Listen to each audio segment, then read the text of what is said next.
Рабын Борашев деген ағамыз өзі кәсіпкер, меценат, сол өзінде Маңғыстауда атақты азамат, саяхатшы. Бұл сапарды бұл кісі өткен жылы бастап пандемияға байланысты тоқтатуға мәжбүр болған.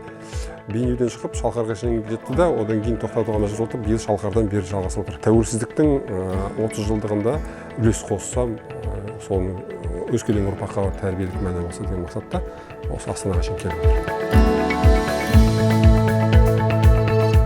Жалпы Маңғыстаудан бері қарай түгел есептегенде былтыр 5 күн дедік, биыл 12 күн дегенде бүгін келіп отырмыз. Сонда 17 күн уақыттың ішінде 1750 шақырым жолды артта қалдырдық.